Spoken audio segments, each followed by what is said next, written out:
Ne faites pas l'erreur de croire que l'évolution dans un groupe, c'est juste monter de niveau. Avoir un personnage de jeu de rôle, c'est aussi lui donner une personnalité, un passé et donc une vision du monde. Et au fur et à mesure des parties, c'est normal que cette vision du monde-là puisse changer. Votre paladin croit en la justice, ok, ou votre voleur pense que le monde est pourri jusqu'à l'os, très bien. Mais que va-t-il se passer si il ou elle est confronté à quelque chose qui va contredire toutes ses croyances? Eh bien, testez-le sur vos joueurs et regardez comment ils vont traverser cette expérience, que ce soit par la rage, le déni ou même peut-être en l'acceptant. Votre mère, l'impératrice, vous accompagne hors de la salle du trône et vous demande de la suivre vers les profondeurs du château.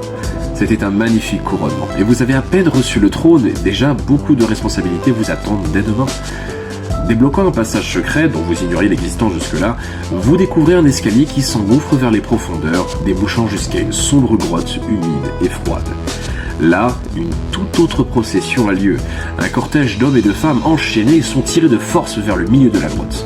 Vous reconnaissez même certains d'entre eux. Horrifiés, vous essayez de bouger, mais la poigne ferme de votre mère vous tient le bras. « Regarde !» ordonne-t-elle, froidement.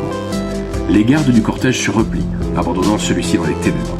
Puis résonne le son intense d'un gong de cérémonie qui s'étend et rebondit à travers l'espace rocheux.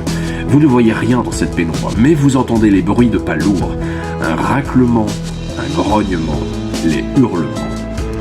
Tous les ans depuis des siècles, nous devons faire un sacrifice à cette créature, dit votre mère.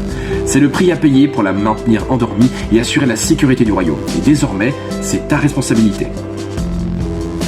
Vous plaisantez, mère, n'est-ce pas? C'est pour m'apprendre une leçon. Il n'y a pas de leçon. C'est comme ça, c'est la seule manière de préserver le trône. Et donc, maintenir notre famille à la tête du pays, pour ça, la seule solution que vous avez choisie, c'est de sacrifier d'autres personnes, des amis, des frères, des enfants, des gens qui comptent sur nous, qui se battent pour nous. C'est ça leur récompense. C'est le prix à payer pour sauvegarder notre mode de vie. Tu n'as pas le choix. Très bien, merde.